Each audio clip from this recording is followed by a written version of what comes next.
महासभा के honourable national president doctor स्वप्न कुमार घोष साहब, बड़ी खुशी है कि आज आपके नेतृत्व में पूरे देश में यादव महासभा की कलश यात्रा निकल रही है। मैं आपको सलूट करता हूं और सलूट करता हूं इस बंगाल को जिन्होंने डॉक्टर स्वप्न कुमार घोष जैसे सुपुत्र जन्म दिया और इस कलश यात्रा को वो शानदार तरीके से चला।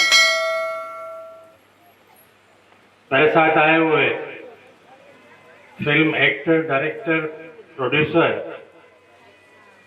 रवि यादव जी, अब आप देखिए कि बंबई से इतने बिजी रहते हैं ये अपनी फिल्मों में कि इन लोगों को ठीक से खाना खाने का भी टाइम नहीं मिलता। उसके बाद भी 2 दिन यादव महासभा के लिए और यादवों के लिए निकाल करके आया। मैं आपका भी बहुत बहुत स्वागत करता हूँ। खड़े होकर सबको 71 যুদ্ধে যে আমাদের সেনাবাহিনীতে ছিলেন, ভারত এবং পাকিস্তানের যুদ্ধে সেই ভূপেন গড়াই আমাদের কাছে উপস্থিত হয়েছেন। ওনাকে আমি মঞ্চে আসার জন্য অনুরোধ জানাই। ইনি 1971 সালে ইনি ভারত পাক সাথে যুদ্ধ করেছিলেন পাকিস্তানের সাথে। আজকে উনি আমাদের কাছে উপস্থিত হয়েছেন, তাই আমরা এখন ধন্যবাদ ওনাকে মঞ্চে আসার জন্য আমি অনুরোধ জানাই। ইনি সেই সময় ভারত পাকিস্তানের যুদ্ধে ইনি ওখানে যুদ্ধ করেছিলেন এবং আমাদের ভারত মাতাকে রক্ষা করেছিলেন। তাই ওনাকে আমরা অশেষ ধন্যবাদ জানাই যে উনি আজ আমাদের এখানে উপস্থিত হয়েছেন। ভূপেন গড়াই মহাশয়কে মঞ্চে বসার জন্য ভূতনাথ গড়াই মহাশয়কে আমি মঞ্চে বসার জন্য অনুরোধ জানাই। উনি আজকে ভারত মাতাকে রক্ষা করে 71 সালে যে 71 ভারত পাকিস্তানের যে যুদ্ধ হয়েছিল, 1962 সালে আমাদের যুদ্ধ হয়েছিল, সেই সময় আমাদের 120 জন যে আমাদের যাদব জাতি ছিলেন তার মধ্যে 111 জন শহীদ হয়েছিলেন। তারপরে উনি 1971 সালে যুদ্ধ করেছিলেন।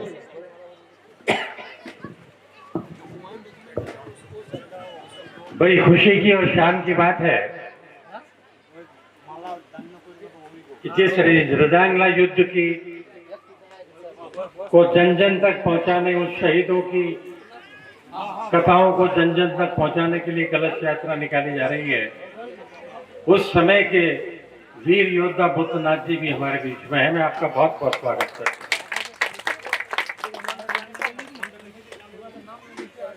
यादव महासभा के राष्ट्रीय उपाध्यक्ष और झारखंड के अध्यक्ष परम सम्मानीय पीताम्बर दास जी, बंगाल यादव महासभा के प्रदेश अध्यक्ष आदरणीय श्यामचंद घोष जी, आपको संबोधित कर रहा हूं,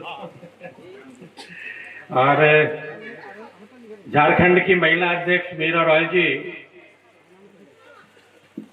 और हमारी नेता बहुत ही कर्मठ यादव नेता है और यादवों के लिए कई बार इन्होंने मुझे फोन पर डांटा भी है। Sir excuse me sir, she Anita from Ranchi, मुझे इन्होंने कई बार डांटा है फोन पे कि यादवों के साथ वहाँ अत्याचार हो रहा है, आप लोग क्या कर रहे हो, और बड़ी नाराजगी से डांटा है। ये ऐसे कट्टर नेता है। और बलवंत सिंह जी, किरण इधर आओ, तुम आगे हो गया, अभी तो आ जाओ, आ जाओ तो उठ जाओ। किरण यादव जी जो इस यात्रा के कोऑर्डिनेटर हैं, को कन्वीनर हैं और पूरे देश में इस यात्रा के साथ ये चलेंगे। इनका योगदान यादव महासभा, देश का यादव हमेशा याद रखेगा कि एक कोई और योद्धा था रजांगला की तरह जो पूरे देश में साथ चल रहा है, इस यात्रा को लेकर के चल रहा है। यहाँ मंच पे बैठे हुए सभी श्यामचंद घोष जी, आज रंजन यादव जी, आप आगे आओ यार, बड़े नेता हो, ये युवा के अध्यक्ष हैं, आरजेडी पार्टी के झारखंड के अध्यक्ष हैं और यादव महासभा के लिए पार्टी से भी ज्यादा काम करते हैं, पूरी तरह से समर्पित हैं। मैं आपका भी बहुत बहुत स्वागत करता हूँ। बाकी यहाँ जो बैठे हुए सब लोग पुरुलिया डिस्ट्रिक्ट के और बंगाल के प्रभावशाली यादव पदाधिकारीगण, और मुझे बड़ी खुशी मिली है कि पिछला जो जिला था डिस्ट्रिक्ट हेडक्वार्टर, यहाँ पर बड़ी अच्छी रैली, बाइक रैली भी निकली है, कार रैली भी निकली है। और आप यहाँ देखें छोटे से गांव में भी आप लोगों की संख्या निश्चित रूप से बहुत बहुत स्वागत योग्य है। और मैं धन्यवाद करना चाहता हूँ उज्जवल गोप जी को, जो कि इस यात्रा के प्रभारी हैं बंगाल के। बहुत बहुत धन्यवाद उज्जवल आपको, और सभी साथियों को जिनके मैं नाम नहीं जानता हूँ, लेकिन जिन्होंने भी इस कलश यात्रा में अपना योगदान दिया है, मेहनत की है, समय दिया है, पैसा भी लगा है, मैं सब लोगों का बहुत बहुत धन्यवाद करना चाहता हूँ राष्ट्रीय अध्यक्ष जी की तरफ से। भाई और बहनों, शांत करवा दीजिए सर। अभी श्यामचंद घोष जी ने बंगला भाषा में आपको इस यात्रा का महत्व समझा दिया है, उससे मुझे बोलने की अब जरूरत नहीं है। आज ये समझ लीजिए, जो श्यामचंद घोष जी ने बोला वही मैंने बोला, क्योंकि लैंग्वेज की प्रॉब्लम आ जाएगी आपके साथ। लेकिन मैं एक बात जरूर कहना चाहता हूँ, इस बंगाल के लोगों को एक बात और जरूर कहना चाहता हूँ कि आप लोगों ने जिस तरह से इस कलश यात्रा को सम्मान दिया है, स्वागत किया है, और जिस तरह से महिलाएं सबसे ज्यादा अगर अभी तक किसी स्टेट में जुड़ी हैं तो वो बंगाल में जुड़ी हैं। मैं सभी बहनों को बहुत बहुत धन्यवाद देना चाहता हूँ। और आगे भी, अब ये कल से कलश यात्रा झारखंड में चली जाएगी। अब क्योंकि झारखंड में तो हमारे राष्ट्रीय उपाध्यक्ष हैं, जो वहाँ के अध्यक्ष भी हैं, और दूसरी बात, जो ईस्टर्न जोन, जो पूर्वी राज्य हैं, जिसमें बिहार भी है, बंगाल भी है, आसाम भी है, झारखंड भी है, छत्तीसगढ़ है, उड़ीसा है, त्रिपुरा है, वहां के प्रभारी आदरणीय पीताम्बर जी हैं। इनको तो केवल झारखंड में ही नहीं चलाना है, इनको तो आगे भी अभी 4 प्रदेशों में चलाना है। तो मैं इतना ही कहता हूं कि बहुत बहुत धन्यवाद, और उम्मीद करता हूं कि जो जोश इस कलश यात्रा से आया है यादवों में, वो जोश ठंडा नहीं होना चाहिए। बंगाल में ही नहीं, पूरे देश में यादवों की स्थिति खराब है, एजुकेशन की दृष्टि से भी, फाइनेंशियली भी, और सामाजिक तौर पर, सोशल तौर पर। हमको इन सबसे ऊपर उठना है। इस देश की सबसे बड़ी आबादी यादव है। इस बंगाल में भी 9.5 से 10% यादव है। 9.5 से 10% किसको बोलते हैं? हमारे राजस्थान में 11% जाट कम्युनिटी है, अपने जैसे किसान कौन, वो 10% जाट, 25% विधानसभाओं में, असेंबली में चुनाव लड़ते हैं, जीत के आते हैं। 35% मेंबर ऑफ पार्लियामेंट के टिकट लेते हैं सभी पार्टियों से और जीत के आते हैं, इसलिए कि वो पॉलिटिकली अवेयर है, राजनीतिक रूप से जागरूक है, वो खड़े हो गए हैं। आज बंगाल का यादव, जो कि 10% यादव है, ये एक बार अपनी ताकत दिखा दे, चाहे किसी के लिए भी दिखाए, चाहे ए पार्टी हो कि चाहे बी पार्टी हो, चाहे सी पार्टी हो। यादव महासभा नॉन पॉलिटिकल ऑर्गेनाइजेशन है, लेकिन एक बार अपनी ताकत दिखाने के लिए आप लोग ये तय कर लो कि इस पार्टी को तो हमको हराना है और इस पार्टी को हमको जिताना है, और जब फिर रिजल्ट आएगा तो उसके बाद फिर यादवों को पूछा जाएगा, यादवों को टिकट दिया जाएगा। ये काम भी हमको करना है। राजनीतिक जागरूकता भी इस कलश यात्रा का उद्देश्य है। जातिगत जनगणना ये यादव महासभा का बहुत पुरानी मांग रही है, और इस कलश यात्रा का जो एजेंडा है उसमें भी जातिगत जनगणना थी, वो जातिगत जनगणना है भी सही। लेकिन इस मंच के माध्यम से राष्ट्रीय अध्यक्ष जी की उपस्थिति में इस सरकार को, केंद्र सरकार को और नरेंद्र मोदी जी को धन्यवाद करना चाहता हूं कि आपने यादव महासभा की एक मांग को माना है, जातिगत जनगणना का कराना आपने मंजूर कर लिया है। इसके लिए आपको महासभा की तरफ से बहुत बहुत धन्यवाद।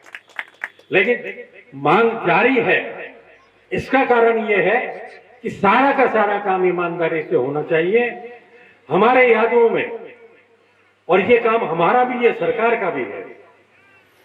बंगाल में ही नहीं, कुछ प्रदेशों को छोड़ के, उत्तर प्रदेश को छोड़ दो, बिहार को छोड़ दो, राजस्थान को छोड़ दो, हरियाणा को छोड़ दो, गुजरात में भी दिक्कत है, आपके दिल्ली को है, यहां यादव यादव लगाता है। गुजरात में अहीर अहीर लगाता है, अहीर और यादव एक ही है। जैसे घोष और यादव एक ही है, जैसे गोप और यादव एक ही है, जैसे ग्वाल ग्वाला एक ही है।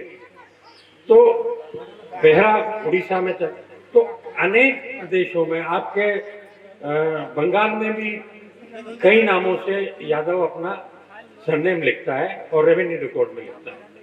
इसी तरह से बंगाल, उड़ीसा में भी 51 नामों को यादव लिखते हैं। इसी तरह तमिलनाडु में भी अलग अलग लिखते हैं। हमारा कर्तव्य यह है जनगणना के टाइम पे कि हमारा रेवेन्यू रिकॉर्ड में कुछ भी हो, लेकिन जनगणना के समय हम अभी जो नाम सरनेम लगा रहे हैं उसके साथ में यादव जरूर नोट कराए उसको। और हम भी राष्ट्रीय अध्यक्ष जी के नेतृत्व में जो जनगणना का जो मुख्य डायरेक्टर होगा, और सरकार को भी हम लिख करके देंगे कि इस स्टेट में ये नाम यादव में काउंट किए जाए, इस स्टेट में ये नाम यादव में काउंट किए जाए, इस स्टेट में, क्योंकि जब तक हम उसके पीछे यादव नहीं लिखेंगे ये हमारी संख्या को फिर खा जाएंगे। जो हम लोग आज देश में सबसे ज्यादा हैं, ये फिर हमको 10वें 11वें पोजीशन पर ला करके रख देंगे, और फिर हम बात करेंगे तो बताइए किसने यादव लिखवाया है। जिसने यादव लिखवाया है उसका हमने अगर यादव नहीं लिखा तो आप बात करो। तो ये हमारी भी जिम्मेदारी है और सरकार को भी हम करें। इसलिए जातिगत जनगणना ठीक से हो, ये मांग हमारी लगातार जारी रहेगी। और मैं इतना ही बात करना चाहूंगा। दूसरा, मैं क्योंकि किरण जी की टीम इस गाड़ी में चल रही है, बड़ी समस्याएं सामने आती है। उस गाड़ी का एसी 10 दिन से खराब था, लेकिन ठीक नहीं हो पा रहा था, गाड़ी को समय नहीं मिल पा रहा था, तो अभी गाड़ी यहाँ से भेजी है, रांची में ठीक कराएगी। तो मैं आदरणीय, जो आपका क्षेत्र है, आपका जोन है पीताम्बर दास जी, और आपका तो ये क्या, क्योंकि इस यात्रा का आपको अनुभव, ये दूसरा अनुभव हो जाएगा, तो मैं तो आपका कार्य क्षेत्र पूरा देश ही मानूंगा। हम तो जहां भी हमको संकट आएगा तो हम पीताम्बर जी को ही कहेंगे कि आप जाइए और वहां के संकट को दूर करिए। तो मैं आपसे कहना चाहूंगा कि एक तो 10 दिन में, 12 दिन में 1 दिन की इसकी छुट्टी रखवाओ यात्रा, ताकि जो साथ में टीम चल रही है इनके कपड़े भी धुलेंगे बेचारों के, इनको शेव भी बनाना पड़ेगा, इनको थोड़ा रेस्ट भी करना पड़ेगा। तो ये समय इनका ये करो। और या फिर आपकी एडवांस टीम ऐसी होनी चाहिए कि इनके कपड़े आज यहाँ से लेकर के वो 4 दिन आगे की जगह पर दे दे और वहां इनको जाते डिलीवर हो जाए, क्योंकि अब ये 8 महीने के कपड़े के साथ लेके आए नहीं। तो ये व्यवस्था जरूर, इस जो टीम चल रही है इसकी रुकने की व्यवस्था, अब मुझे कई स्थानों पर ठीक ठाक व्यवस्था भी नहीं होती, मैं नाम नहीं लेना चाहूंगा, लेकिन वो गलत था। इनकी सुख सुविधा का पूरा ध्यान रखा जाना चाहिए आगे से, उनकी कोई बीमारी केस है तो तुरंत उसका करना चाहिए, गाड़ी का सारा ठीक होना चाहिए, क्योंकि जब लोग गाड़ी तंदुरुस्त रहेगी, ये तंदुरुस्त रहेंगे तो फिर अपन तंदुरुस्त रहेंगे, वो नहीं गाड़ी रुक गई तो हमारी यात्रा रुक जाएगी। तो मैं इतनी ही बात कह के और मैं श्री रवि यादव जी का बहुत बहुत धन्यवाद करना चाहता हूं कि आप बम्बई से आए, इतना बड़ा काम छोड़ के आए। आप देखो फिल्म एक्टरों के पास में कोई टाइम थोड़ी होता है, लेकिन फिर भी आए हैं। और एक बात जो कहेंगे तो आपको तो इनवाइट तो करेंगे पीताम्बर जी, प्रदेश राष्ट्रीय अध्यक्ष जी को, लेकिन मैं भी कह देता हूँ इन सपोर्ट पीताम्बर दास जी कि कल जो कलश यात्रा का अपन ने जो गाना तो लॉन्च कर दिया था वहाँ सतना में, लेकिन इसका वीडियो की लॉन्चिंग कल रांची में होगी। तो आप उसमें पधारेंगे तो हम सबको बहुत ही खुशी होगी। 2 घंटे का रास्ता है सर, तो अभी पीताम्बर जी जानेंगे और आपसे जिद कर लेंगे, मैंने शुरुआत कर ली। बहुत बहुत धन्यवाद। जय माधव, जय माधव, धन्यवाद।